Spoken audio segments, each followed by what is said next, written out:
I'm Jake Miller from the Educational Duct Tape Podcast, a part of the Education Podcast Network, just like the show you're listening to now. Shows on the network are individually owned, and opinions expressed may not reflect those of others. Find other interesting education podcasts at edupodcastnetwork.com.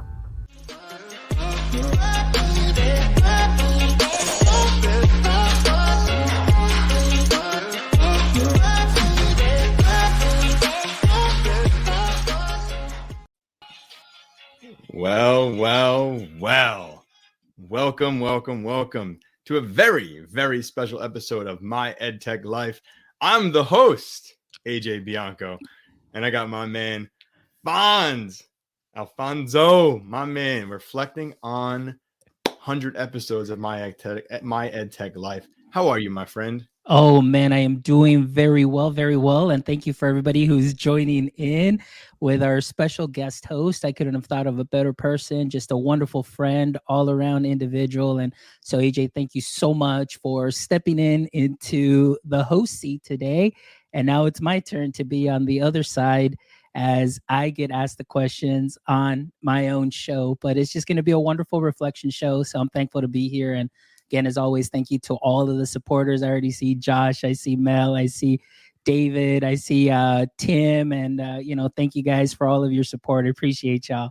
It is good to see some of our closest friends on here tonight. So welcome everybody.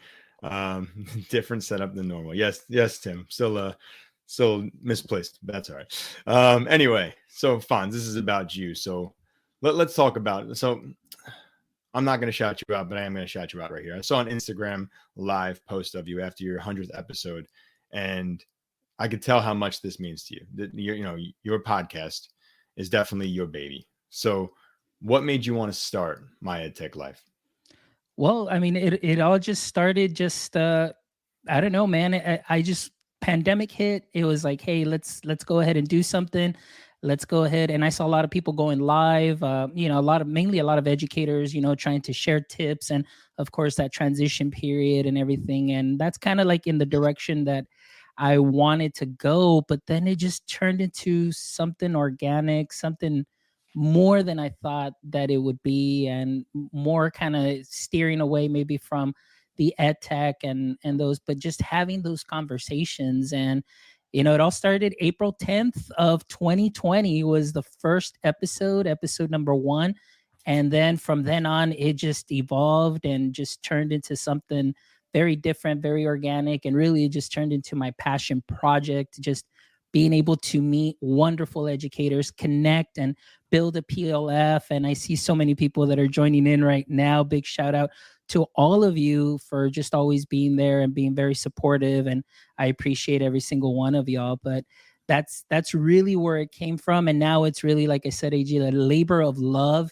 This is where my heart is, where my passion, to give a place for educators to come and share the amazing things that they're doing from all different aspects, but having those conversations and talking about those topics that maybe some people may not discuss, whether it's in their district or they just don't feel safe. But here, I mean, we're all a PLF, professional or personal learning family, and this is their space, connecting educators, creators, one show at a time. Yeah, that's fantastic, Fonz, and I absolutely love your passion for this. And I think every episode it shows. And I think the biggest thing that I see as you're recording your episodes, whether they're live or whether I listen to them on the podcast side, man, you are consistently learning. Like, I feel like the guests that you're getting for your shows, great guests, don't get me wrong, but I feel like you're not looking for guests that like, who's going to entertain those people listening? It's like, who's going to entertain me? What do I want to learn from you? So how do you choose your guests for your show?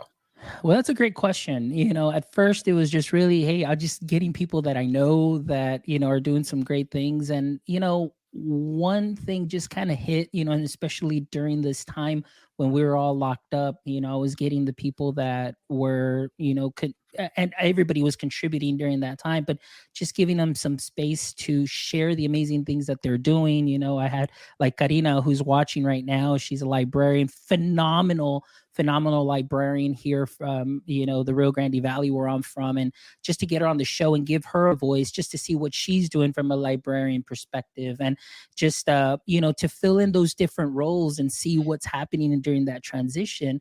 And then later on, believe it or not, I started getting some people that were reaching out to me, and I was like, whoa, like this is a first. I was like, somebody's reaching out to me because they're interested in being on the show. And it was great. And from now on, I think, from that moment on, I think as the show has progressed, and then, obviously me getting a little bit better at this hosting thing, and just the conversations that we're having, a lot of people, I'll just reach out, send them a tweet, and they're like, yeah. And sometimes I'm surprised that they even get excited because, honestly, like I don't know who really watches the show. Obviously I do know, you guys that are here in the chat. And of course you, AJ, you and I go way back too. And, but then you don't know really the impact that you make, because sometimes, you don't see stuff on social media, or you don't get, the likes or the reviews or anything.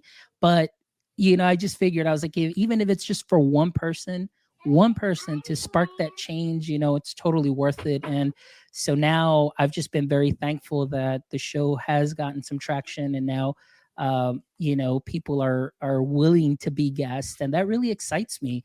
Because like you said, it's not like I'm trying to find who's going to come and grab the attention.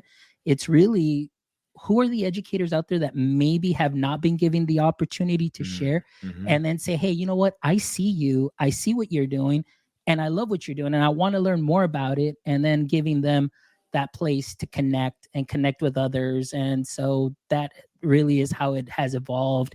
And like you said, just really, it's that hour of PD that I get with them. But again, since it's recorded and it's on video, I mean, it just blasted out and people connect, and that's the amazing part about it. Yeah, that PLF is so important for you, because you've definitely been giving a lot of people a voice that they have not had in other places. And some of the guests, I'll be honest, they're not mainstream guests by any means. And I think that's the best part about it, is I tune into your shows and it's like, I have never heard this person's name, and I'll listen to them and what they're all about. I go look at their Twitter profile, their LinkedIn profile, and it's like, wow, there's some fantastic people out there that are just doing some great things, and you're grabbing them. So I'm not going to ask you what your favorite show or your favorite guest was, because I know that's me. But yeah, I will ask, who's a guest that you haven't had yet that you're dying to get onto the show? A guest that I haven't had yet that I'm dying to get on the show. Man, that's a good question. There's so many that are out there, because I'm always looking at, number one, like I'm always looking for leadership. I'm looking also, for, techie stuff also that's happening, conversations to have.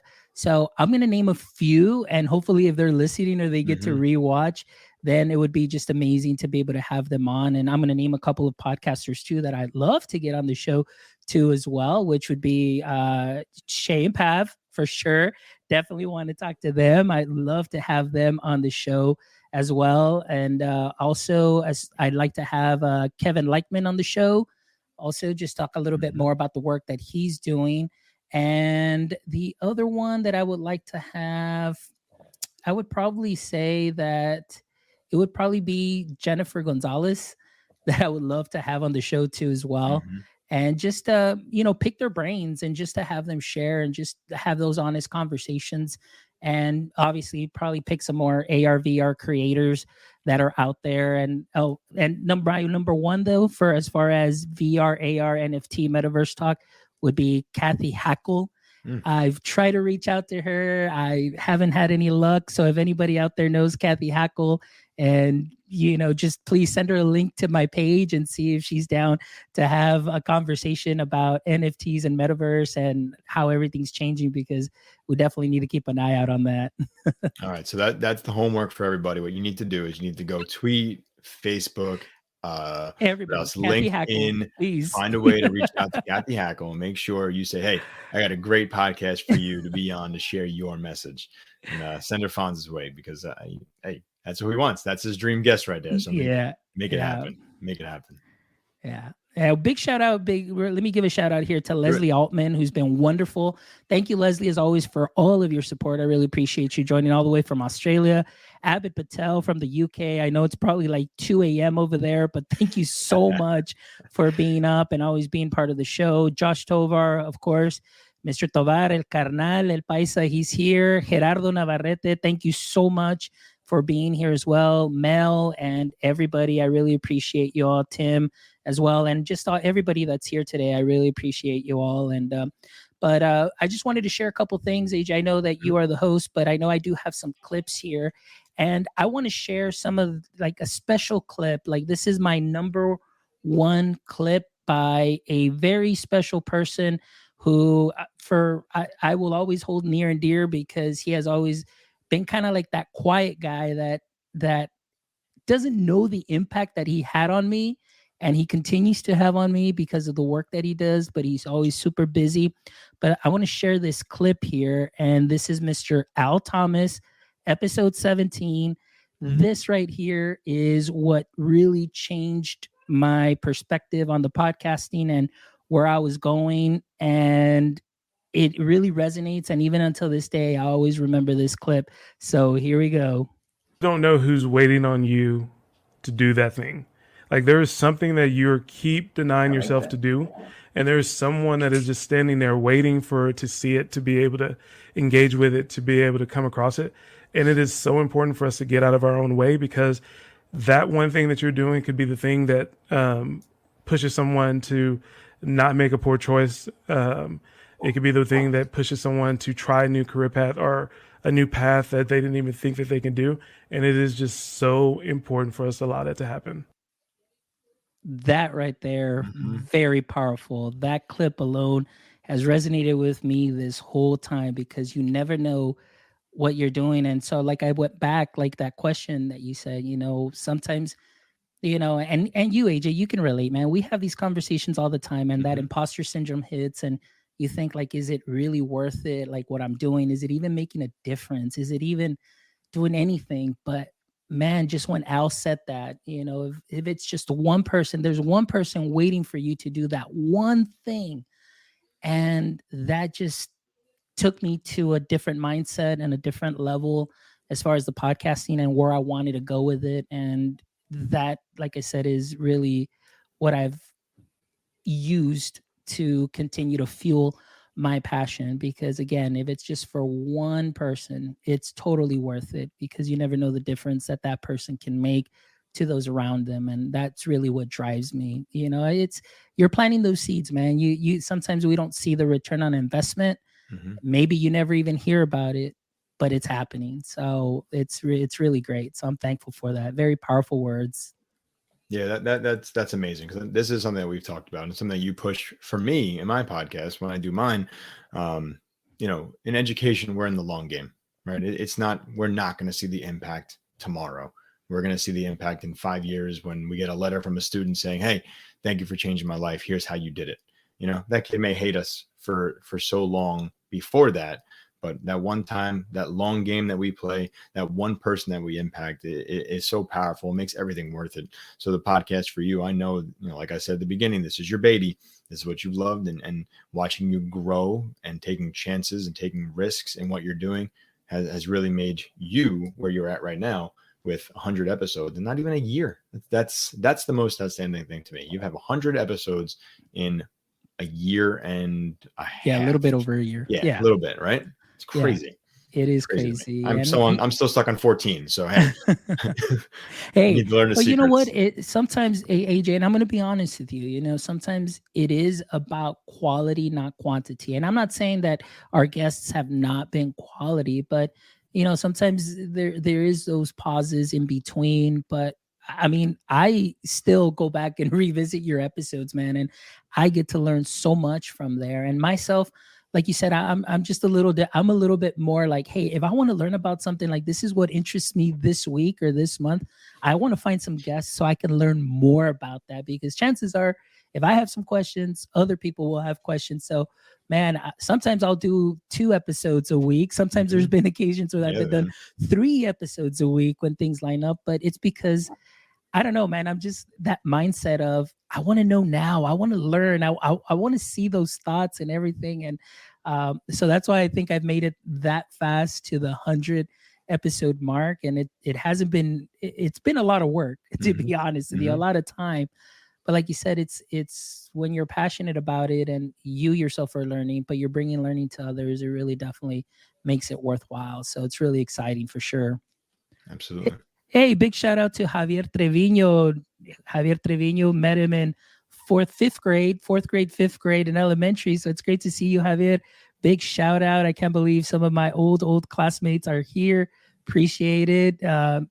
Thank you so much. It really means a lot to share this. And of course, Abbott shows the effort.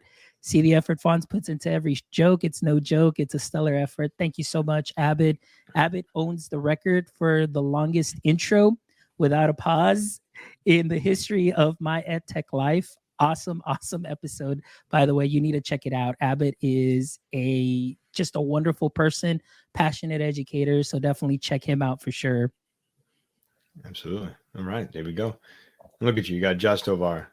Fonz is part of my Saturday morning PD. How does that, Fonz, how does that make you feel, man? So like, let's take a minute and like, actually like, let's accept the praise, right? That's the hard part. So let's accept the praise that like on a Saturday morning, you are a go-to. So for me on the East Coast, I know exactly when Fonz will be on. You know, I got you sandwiched, you know, right between you and Baruti Kafale. You know, that's I love you guys back to back. So what does it mean to you to like be part of someone's schedule? Like this is you. you set it up and like you're gonna have your people there every time.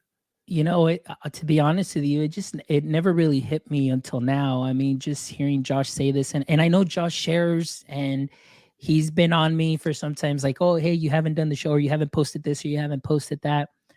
And it just never really hit me till like right now, like you're saying, like, wow, I'm actually part of somebody's Saturday morning. Like somebody is finding value and taking time in what you're doing. And I mean, I right now I'm like trying to take all that in, but it really does make you feel special that somebody like Josh and the work that he's done as an administrator and the how powerful he is, because I follow him too, and he seems to be everywhere too as far as leadership and the example that he is.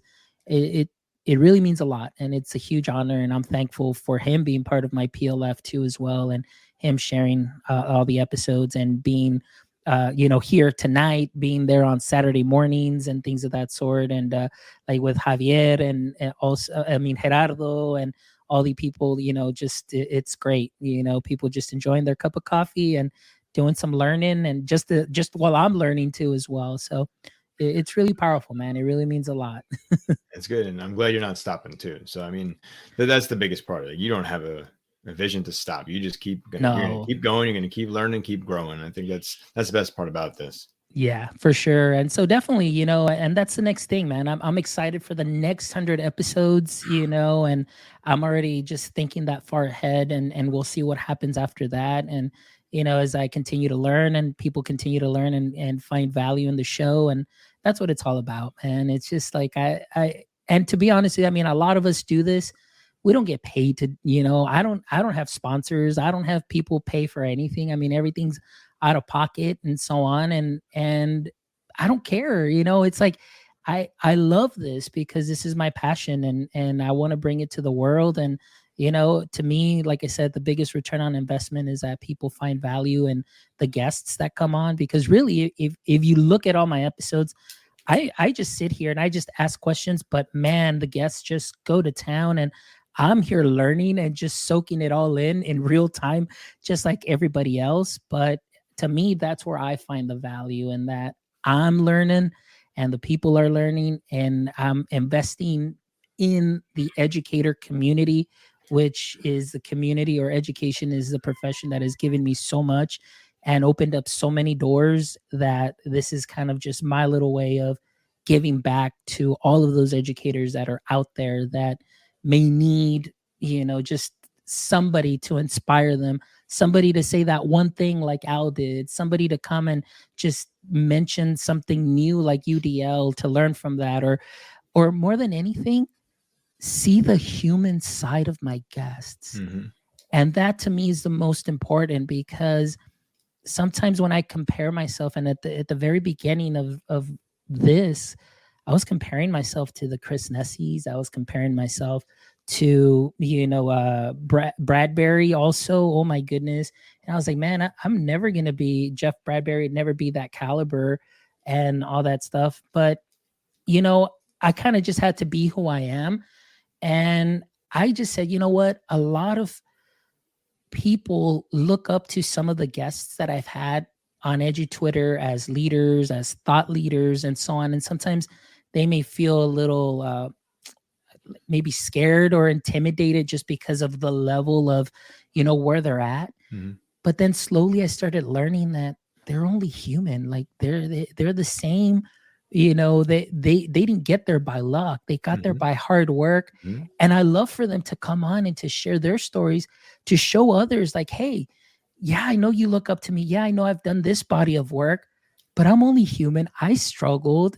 Some of them, it's crazy when you realize that they didn't even want to be a teacher, but then now they're these amazing educators and thought leaders and change makers and so on. And you're like, what? Like, this person's just like me. I never wanted to go into teaching. So it's really bringing that human aspect and that human approach, and, just connecting to them at that level, hearing their origin stories, and then just allowing them to share their body of work and where they see themselves in the future. Because sometimes I feel like maybe they don't get asked that often, and just kind of have that conversation. So it's been great to really know people at that personal level, just like you and I. I mean, you and I, when you were on my show, I mean, we had already hit it off. We were great. I know you at that personal level. I mean, it's like, hey, let's do a Google Meet. Let me show you some stuff on, your workflow for your podcast and stuff like that. And you just build those connections at that level. And then, sometimes it's like, oh, it's AJ Bianco on Podcast PD. And, oh, look at AJ on Twitter. And AJ just wrote a blog with Dan Frangioso and, and so on. But I'm like, dude, that's AJ, Yankee fan, AJ podcaster, AJ teacher straighter. That's AJ, my boy, that I can text at 6 a.m. and just say, hey, what's up, man? How you doing? And that's what I love about it, just that human aspect. So it's been great. Yeah, and that's what I think. If people are listening to you the first time right now, if they don't really know who you are, I think you just kind of summed up who you are. You are definitely the human first, and you want to make sure that you are connected with people. And I'm not good with keeping in touch all the time. I got to be honest. But like looking at, you text me and I'm like, hey, it's Fonz, check this out. Like, this is awesome. And then like you offer your service, help me out. Fonz, I need some help, and you're right there. So definitely, this is who you are. You want to be involved. You want to be helpful. You're not doing this for the name recognition. You're not doing this for the brand. You're doing this because this is who you are. And this is your passion. You love education. You want to see people learn and grow, and you want to do it together. That PLF, those 3 letters are really, really important to you. Yeah. And I think it really makes you who you are, and something I appreciate about you more than anything. So, kudos for you there. Thanks, man. I really appreciate it. So let me go ahead and share another clip here. As we go through here, I'm going to share just a couple of clips and things of that sort. But this one was one of my favorite clips too as well. And I'm going to put you on the spot here, AJ. So check this one out. See if you remember. Expected so much more of myself, so much more of the profession, that I just did not like the direction I was going. I joined Twitter. I started finding people who I considered great educators, and we shared ideas. I started doing these Twitter chats, and I absolutely loved learning from these people. So I started bringing these ideas to my classroom, and I started to figure out this is what teaching should look like. But unfortunately, I wasn't in a right situation where I could do the things I wanted to do. We didn't have the technology at the school I was at.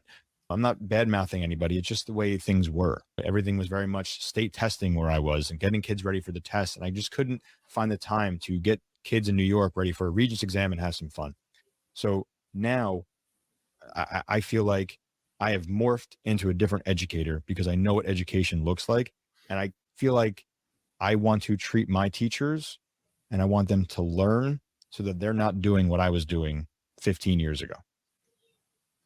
That right there, my friend, is something very powerful. And that, I wanted to put you on the spot there too, because I know, it's great to have seen, your progression and your growth. And like I said, I've only known you for not even, I would say maybe about a year now, but just to be able to see you go from that amazing classroom teacher with that mentality and, project-based learning, blended learning, flipped classroom, and so on, and now still bringing that experience into your teacher strater, because I'll never call you administrator. You're that teacher strater, and bringing that same, mentality to your teachers now.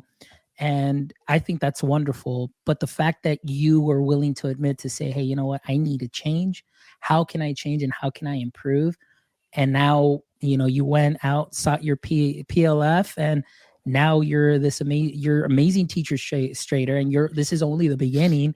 And I'm really excited for what's going to happen in the future and where I'm going to see you in the next couple of years. So it's just been one of those powerful clips there too, as well. And going back to that human aspect of, this is the business that we're in. This is a profession that we're in, but we need to grow. If we don't grow, we're dying. So I love your courage to be able to say that, here and on the air, and just really motivate and encourage many others that may find themselves in a similar situation. So thanks for that, AJ. I appreciate you. No, well, thank you for using that. I really appreciate it. But it's not just me. It's like the mentality around us. I think it's all of us. Again, going back to that PLF, we have some tremendous people, that we connect with. I got you. I have Chris Nessie, Stacy Lindas, Dave Franjosa. Like those are that's my core. Those are the people I reach out to the most of all. But I think there's so many great educators out there that we listen to and we trust that, looking at Tim Cavey, Dan Krynas, like these are names that I look at them and the things that they're doing and how they reflect on their actions is so powerful, and it makes us better. So, the fact that we can be more open, like we have these podcasts. You've got your podcast, I got my podcast, those guys have their podcasts. We are able to kind of put ourselves out there so people can listen. Like I love you people because you are the ones who are going to tell it as it is and are not sugarcoating anything. You're not the ones who are going to be fake about what education looks like. I know you in your journey, and I want to focus on you here. You did not want to be an educator from the beginning. So how did you get into this realm of education, and how did you get from the point you were at to where you are now? Because that takes a lot to become such a passionate person in education, because it's not just summers off. It's not just I wanted to teach. There really is something behind being an educator that not everybody can just jump into. Well, honestly, yeah, like I never wanted to be in education. I mean, growing up the way that I grew up with my parents, my parents, I think like combined education, I think my dad maybe might have gone to first grade, and in Mexico. My mom also, maybe even second grade, but hardworking nonetheless, gave me every opportunity, always encouraged me to get my education, to just simply just be a graduate. And that way I don't have to work the way they did. They're just like, we just want you to work in air conditioning. We don't want you to work the way that we did. We don't want you to have the struggles that we did. And so just seeing that, growing up really made an impact on my life. And I was like, all right, I'm going to go to business school and I'm going to make money, because I was like, I'm going to make money because I want to take care of my parents. I want to make sure that they're okay, and so on. I went to business school and loved it, learned a lot. I mean, I learned so many skills there that are easily transferable into the classroom. Like I said, I always tell people, and I always say it, is like I was doing personalized learning before it was even a buzzword, because, being in customer service, that's what you do. Your customers. I had 30 customers, 30 students that didn't learn the same way. I had to sell them the subject in a way that they found easy. And I'm a salesman. That's what I do. Like Josh Tovar says, we're in the people business, and that's what we do. And so there was a fork in the road moment where I was doing and working, business, and I just was not enjoying my job. I was again, I'm not I'm not going to mention where I worked, but it was just one of those things where I was like, I don't like the culture or some of the things that are happening, and I don't stand by that. And so a friend of mine called me up, says, hey man, they're hiring at this high school here. And he's like, you should go apply. I was like, but I don't have any teaching experience. He's like, dude, you have plenty of math hours. Just go and try. Sure enough, I walk in for my interview, and it turned out that the assistant principal that I interviewed with It was a teacher at the high school where I graduated from, and his wife was my teacher. He looks over my transcript. We talk for about 10 minutes. He's like, hey, come back and fill out your paperwork tomorrow. It's like, really? Like 10-minute interview, AJ. No joke. I can't even make this up. And I guess he just took a chance on me.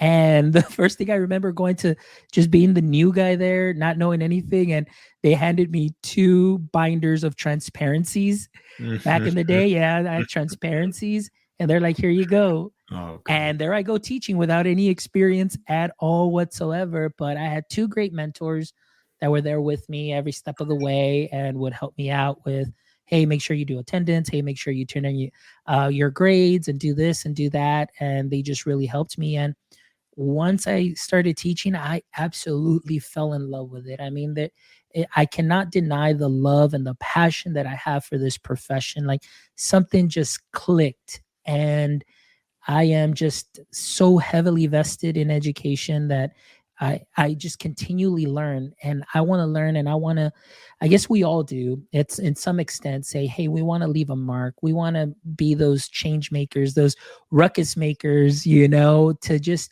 have those conversations, steer education into a different direction, a better direction, working collectively and doing those things. And that's my passion. And that's why I do what I do with the podcast, because I want to learn more from these people that are making waves, from these people that are being heard and are being listened to be able to share their voice and amplify their voice. But for myself also, to equip myself, like they say, the proverb says, iron sharpens iron.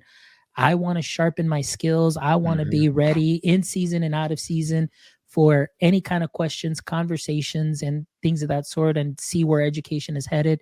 That's what I'm about. And so, like I said, I never wanted to be an educator, but I fell in love with it. I fell into it and fell in love with it. And I am still to this day in love with the profession. Is it perfect? No, it's not perfect. Has it been difficult? Yes, I'd say that for 99.9% of us would agree that there has been a lot of changes and a lot of things that have been magnified, but also 99.9% of us can do something about it and create a change and make it better. And even if it's one show at a time from various podcasters, if it's one educator at a time, that's fine. The return on investment will be great. We may not see the fruit of it right away, but it'll come and we'll see that change happen. And that's what I look forward to. And being part of that would just be something phenomenal. And that's what I'm about. Yeah. Yeah. So real quick, I know you have a lot more clips you want to show. Let me ask. So when was the first time you started teaching? How long ago was that? Oh my goodness. That was back in 2005, 2006. Okay. So, so you jumped into a classroom position. Yeah. Right. And you went from, how long were you in the classroom to where you're at now? That's a journey by itself. Yeah. 11 years in the classroom. So for a lot of people that may not know, yes, I was in the classroom. I did 3 years of high school, and then I did my 8 years, actually 9 years in elementary. And so I would do elementary, 5th and 6th grade. I never got to junior high, but I've experienced high school. I've experienced elementary. And then now for 5 years now, I've experienced this new role as an instructional tech. And so I've been able to get that experience and see things from different perspectives. And I think that that's been something that's been very helpful. That number one, I've always been an advocate for teachers, and because I've never forgotten what it was like to be a teacher. Number two, it's, to me, that's the number one important thing, is that we're in the people business. And that is one of the things that I always remember. It's customer service, the ability to improvise, adapt, and overcome. Those 3 things have been what have been my 3 go-tos that have allowed me to be very successful in this career. And like I said, I'm just looking forward to the next phase, the next step. I'm also working on my doctorate. And like I said, just keep on learning. That it's what I love. It's what I do. It's who I am. And the funny thing is, like I said, I never thought that this was me, but it is me. And I have found myself, and I love every bit of it. And so it's been great. That's one thing I was going to say. So you went from classroom teacher, high school, elementary, into the tech role. You're getting your doctorate. Tell everybody what your doctorate's in. What's your major focus of this doctorate? Oh, my major focus is going to be virtual or augmented and virtual reality. Really, it's just that stepping stone of where we're headed. And Mhm. I'm a very forward thinker. I'm a Mhm. 10Xer. Like I just like to look into the future and see where it is that we're going, and not to jump ahead into that, but just to say, hey, these are the things, education landscape's changing. These are some of the things that we'll see within the next 5 to 7 years, a little bit more of. Those conversations are already starting. What can we do now to not turn a blind eye to this and just focus solely on assessment, but what can we do to also take into account the future of learning? What can we do to prepare our kids for the future of education and higher ed, the future of work? You know, as far as technology is concerned, it's not going to go anywhere. If anything, it's going to continue to evolve and to grow. But what can we do, and how can we find that fine balance where we can get our administrators on board to see the advantages of using the tech, Mhm. but also get our teachers excited, not being like, you have to do this, but how do you see this as possibly being part of your classroom? How would it be possible to implement this and really work? And like I said, if usually it's like, if you tell people to do something, they're not going to want to do it, but if you ask them to be part of the conversation, I mean, that really helps out a lot. And for me, it's just taking those steps and seeing where it is that we're going, because for a long time, education, I feel, at least maybe it's my perspective, we've often been very reactive instead of Mhm. proactive. Mhm. And we definitely need to be more proactive now, as a lot has changed for sure. Yeah, that's really powerful right there, Phones. Now I know you're not done there. You're not done with doctorate and instructional technology. You want to go big time, and you're coming for my job, right? You're Yeah, coming for Josh Tovar. I don't know, man. I don't know. I've been thinking about it. I'm just saying there's some information sessions that'll be coming up soon, and you never know. Maybe there'll be a Principal Mendoza someday in the future, if not just to get that experience. Because the thing is this: it's if you want to be good at something, you have to work at it, and you have to try and see things from different angles.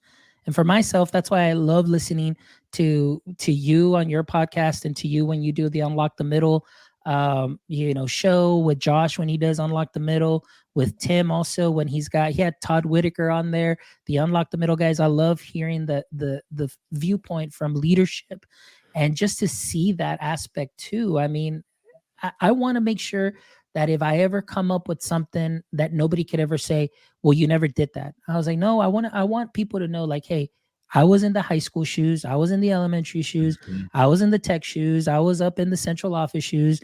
I was in the principal chair. Like Josh Tovar says, sometimes that's your chair, and you got to make sure that you meet that vision and you meet people where they're at, and you just go with it. So you never know. I mean, I'm just saying, throwing it out there, but leadership, I've been reading a lot about that, and I've been definitely getting very motivated to continue with that too as well. But like I said, it's not to prove anything to people. It's genuinely because I want to learn. How can I try and how can I try and fix something if I don't see it from all different angles? How Mhm. can I try to better something and better myself if I don't get those perspectives? And I think that's something that's very important, that sometimes we lose sight, and we just put our blinders on and put our head down to what we're currently working in, and in our current role, that we forget about where we came from and what our why was before our why might have gotten lost somewhere along the way. So I think that's very important. That's more than anything. That's what you need. You need that why. You need your vision. You need to make sure you're on your mission. That's something you want to do. That's the growth that you have. You Mhm. can't do it for anybody else. You got to do it for you. And if you're passionate about education, it's a good direction to go to. I'll be honest with you. Yeah. So anyway, let me share another clip here. One of my favorites, Al Kingsley. This is Ooh, something that was great. Some that wise is words here. So listen good one. up. Yep. Well, I am definitely an advocate of the fact that, mistakes aren't mistakes. They're just stepping stones to success. And I think over time, the most important thing I've learned is to perhaps be a bit more open about the fact that failure isn't always the ultimate outcome. I think when you start off and you're young and you're looking at a trajectory, you can become very, very quick to kind of brush aside the mistakes you make. And let's be honest, in business and in any profession, you do develop by those mistakes. So I think I've probably learned there's a number of things. The first thing is don't look at mistakes as being the ultimate point. They are something that you can build on. And then I suppose the second thing, and this is probably, is very much reflective on my experience in business, but I think applies the same in education. It's always about having a good team around you. The mindset as a young, enthusiastic, I want to fix the world business person, frankly, what you very quickly realize is doesn't matter how many great ideas you've got or what you think you're capable of, you can't do it alone. So never underestimate the power of the team. And I think that's something that it's a lesson that people often say, but actually adapting that to how you operate within your profession is definitely something that I think comes with experience. Some people are blessed to recognize that from day one. I was perhaps a slow learner on that pathway. Very powerful right there. And I think that's something for all of us. That's a message that, one failure, that's not your end point. And I love the way he says it's a stepping stone to success. And so, as hard as things may be out there right now, and I know it's hard for people depending on what role you're in, we want to make that change. And sometimes when things don't happen the way they go, you feel like, oh man, I'm a failure. But it's just that stepping stone to success. It's not the end point. But I also love, like, as far as for the administrative standpoint or for anybody's standpoint, like he mentions, it's important to have a team to surround you. And for me, my PLF is my team. I mean, I've used that hashtag, and it's been wonderful to hear other educators that put, on Twitter, they'll put PLF and PLF and PLF. And sometimes I'm like, man, that is awesome. That is awesome, because that's that concept of that personal learning family. I mean, that's what we are. We are all tied by that bond of, educators, what we do, what we love. That is our passion. That is our jam. And, it's very important that although maybe the team where you may be at may not be, sometimes, you have those differences, but out here in the Twitter space, man, your PLF is always there and has always got you 100%. And that's the one thing that I love too, that PLF is there for you. And so I'm excited and thankful for every single one of them that is here today and those that will be listening and rewatching later. Yeah, I remember hearing Al live. I wasn't watching because I was doing something else, but I had the headphones on and I heard it, my head poked up and I was like, oh my goodness, like, let me tell this to my son. He looked at me, he's like, yeah, okay. I'm like, come on, you're big into like making mistakes and fixing the mistakes. Like, don't worry about mistakes. And he's like, all right, Dad. I'm like, oh, this is what I get for talking to an 8-year-old about mistakes. But I remember, like, I had nobody else to talk to, so he was the one I went to. But that was just a nice moment. That quote was resonating with me that day for so many times. I think I was tweeting that out like live. I was like, oh my gosh, here's a quote. And outstanding. I love that. Yeah. And he was great. And also I want to thank Al also because he's the most viewed video on my YouTube channel. Whoa. For my EdTech Live, over 1,400 views. So thank you, Al, for that. I really appreciate that, my friend. There you go. Boom. Yeah. You got another clip for us? Where do you want to go with that one? Yeah. So I want to do another clip here. And let me see. This is the one that I love. This is my friend Chris, and Chris was amazing. Like, I really love his heart. And when he came on here, Chris didn't go, he wasn't an educator, much like myself. He never thought that he would go into education, but he definitely had a heart for it. And I don't know, this clip just really gets me every single time. And you just really see the heart he puts behind it. So I want to share this from Chris. Let me bring this up real quick. Here we go. It's such a shot of adrenaline that never runs out, ever. And I liken it to the words. If you ever sit back and listen to the words of Jukebox Hero, it's kind of my theme song for education. I found that lone guitar in a secondhand store. My second career, what was supposed to be my first career. I found my purpose, and when that guitar is in my hands, or this education is in my hands, I'll make it light up, but my light never goes off, and that's the powerful thing. Yeah, very powerful thing. I mean, just what he says, education, that's his light. I mean, for a lot of us, I mean, even for myself, I mean, that's my light. I love what I do, and we're passionate about it. And so many wonderful educators that have been on here that share that heart. And oftentimes, they get misunderstood, because they speak from the heart, but they don't speak to, it's just the passion that really comes out. And oftentimes I think that we are misunderstood, oftentimes the way things come out, but it's not coming out from a place that, man, we want to be those like really hardcore ruckus makers, but we do want to be heard. And sometimes, we speak from the heart because we love what we do, and that is our passion. And I find myself, sometimes I catch myself speaking very just strongly, but it's not because I'm upset. It's just because it's in my heart. Like we need to do better.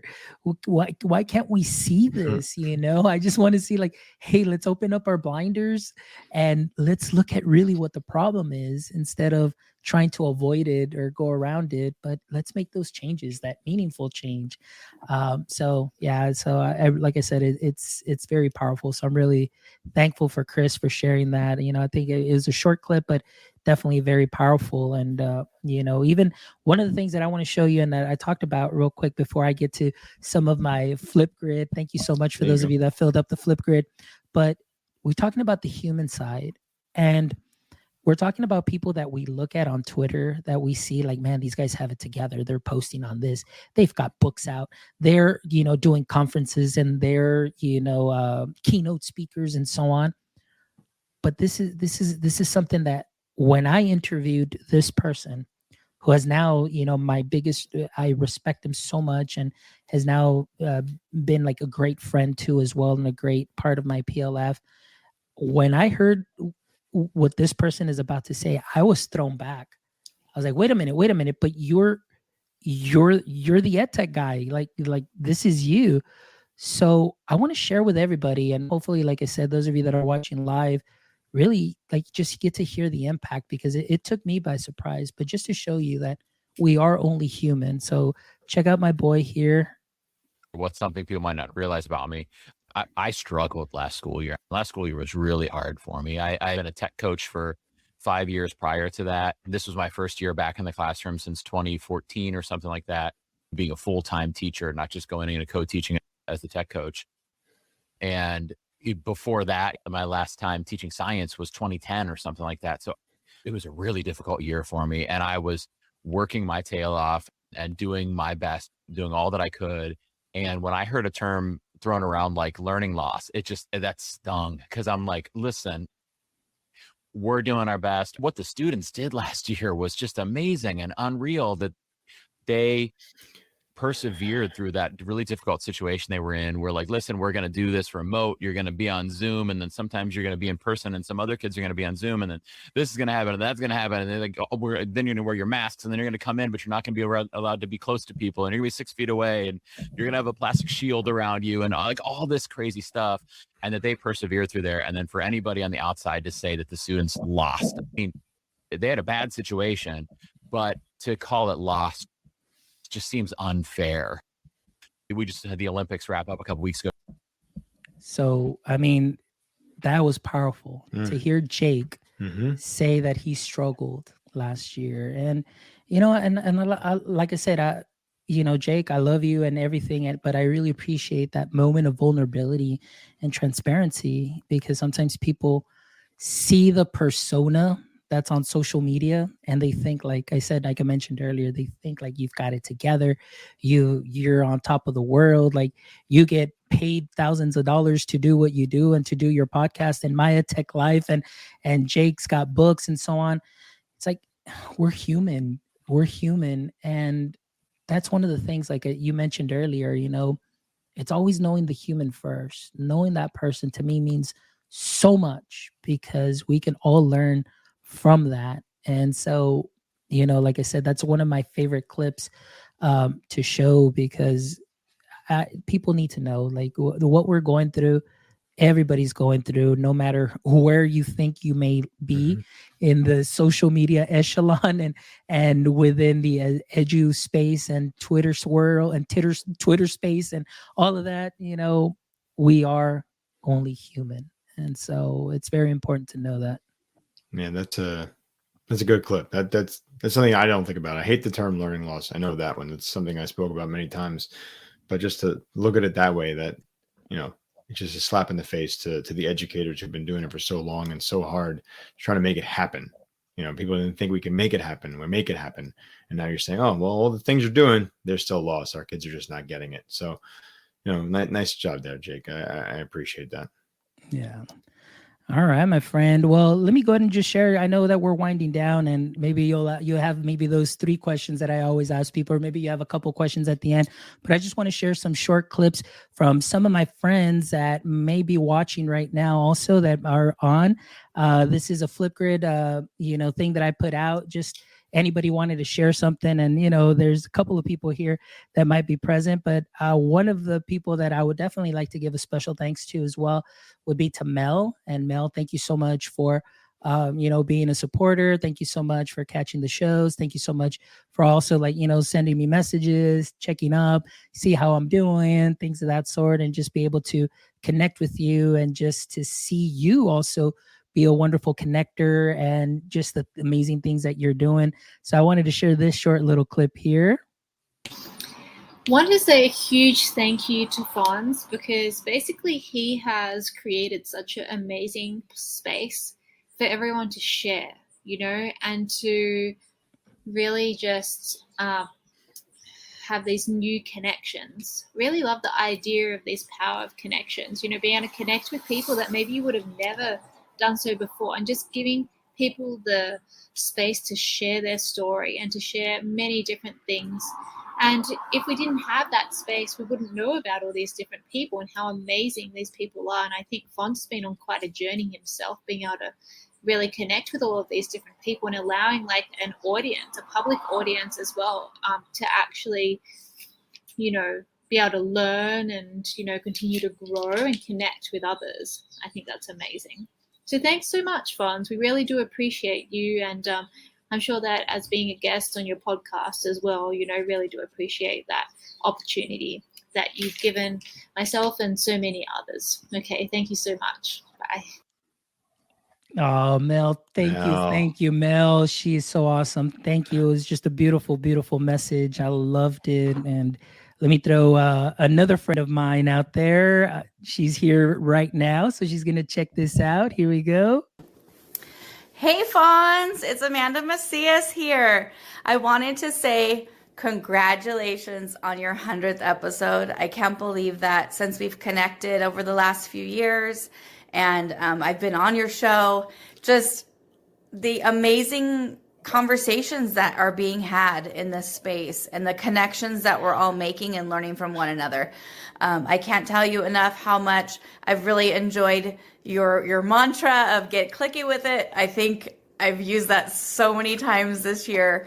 I can't even count, but it's been so great to just be able to share the space and have that community and professional learning family, right, of all of us need during this time. So I just want to say congratulations on your 100th episode. Here's to hundreds and hundreds and hundreds more. And I can't wait to share some physical space, hopefully with you all near in the future, and just keep doing what you're doing, because I think this is something that we all just need to learn from one another right now. So thank you for building this community space, and congratulations again on your 100th episode. I'm so excited for you.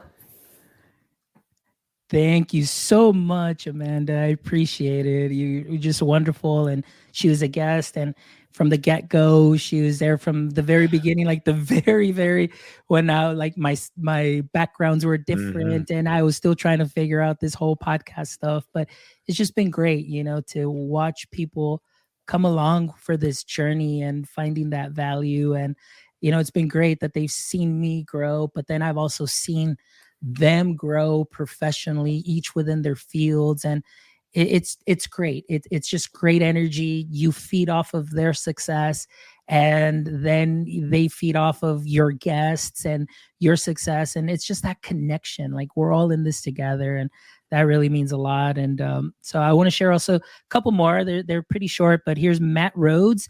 Definitely want to give a shout out to Matt Rhodes, who's been an amazing mentor to me as well. And so let's see what he has to say. Hey, Font, and all of the other amazing guests, and everyone that has listened to this fabulous podcast. Such a invigorating and motivating podcast My EdTech Life is, and it's definitely been something that I have listened to over the past year or so and have contributed a number of times. Font is a extraordinary educator that knows a wide network of educators that have helped amplify the learning of so many educators throughout not only the United States, but also the world. So I can't wait to see more episodes in the future. And I look forward to what he does next with this podcast and what other amazing content he has coming to help educators and school leaders, change and transform student learning, culture, and how organizations are run in our modern times. Thank you, everyone. And thank you, Font, for such an amazing podcast. Oh man, like, Nice, I just nice. got chills. Like, I'm one of those, like, it was so hard for me to listen to these because it's so weird. Like just, just sometimes it's very hard for me. I love to give praise and I love to praise others, but it's very difficult for me to accept praise many times. Mhm. But to hear these messages was just, it really, fills my heart with joy. And it's just amazing just to hear these fine and wonderful educators, just saying the things that they're doing. And it's just wonderful. And, here we go. Just a couple of more here that these are definitely worthy of sharing. I love Absolutely. this guy right here. What is going on, everybody? For me, Fonz, I love the authenticity. Your show grabbed me from that intro where you're walking through and just being who you are, and then all your guests come on and you make them feel so comfortable. And for me, being unapologetically you is critical, but I see that every episode. People come on and they're loose, they're having fun, and you bring that out of people. So my favorite part is learning from people, but yet the way that you are able to create an atmosphere that each individual comes on and shares authenticity. They share who they are and they share their excitement for this field in education and all the things that they're doing. So keep it up, my man. 2022 is going to be a big year. I love that. I love that. Man, it's like, I don't know, it's just who I am, and just really giving that people that space and having them share and just be feeling comfortable, like they're at your house. You're just having a conversation. I think that's so important, to just be able to help people get in their comfort zone, build that comfort level, build that rapport, and make that connection and just have a genuine, authentic conversation. And, I think that's what's made this podcast. Sometimes I think it's a little different than others. And in a lot of ways now I'm seeing it is very different. It's kind of somewhat of a mix of a talk show kind of deal because I kind of really want to get to know the person and so on. And, I know we started like, 30 minutes and then now the shows go on for like an hour, but it's because the conversation is good and there's value and just giving them time to speak and to talk and to really pour their heart out is something wonderful. And here's the last video here. My friend Jared, this was amazing. I love this. Hey, Fonz, congratulations on your 100th episode of My EdTech Life. It has inspired me to bring podcasting to students. And so here are one of the classes who are working on their own podcasts. Congratulations on your 100th episode. Congrats. Have a good one. Oh, that's awesome. That's cool. That is wonderful. That is so cool. I just want to give everybody a thank you. The Flipgrid is still up there. If you want to add some words, I mean, it's obviously it's not going to come out on the show, but I would definitely be very thankful if you do have some words to share of any added value that this podcast has brought to you or any feedback. I'd love to hear from you. This is, like I said, for me, it's important to get that feedback just to make sure I'm on the right track and doing things the right way. And, it's just a little bit of validation too, that what I'm doing matters. So if you can, just go to my Twitter page and just fill out that Flipgrid and just drop us a line, show your support and reach out and so on. And, like I said, I'd love to hear from you. That's very cool. You got anything else? Nah, man, I'm good. Like, it's all you now, man. Oh, now it's all me. All right, I'm going to go 3 questions. Actually, 4 questions. These aren't your 4 questions. But all right. I'm going to ask you three serious questions here.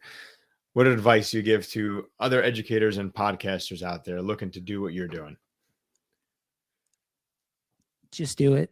Ooh. Do it. You're not going to regret it. Yeah, and the biggest regret will be you not doing it and wondering what if.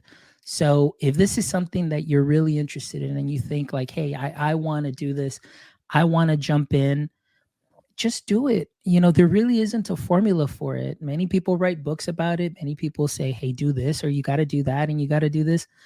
Just do it and learn as you go. I mean, you can go back to episode 1 all the way to now, and you'll see, for a while it was a little, weird, and the production wasn't there and so on. But the more you do it, the more you sharpen your skills, the more you hear other podcasts, you start learning. And just do it, and don't give up on it.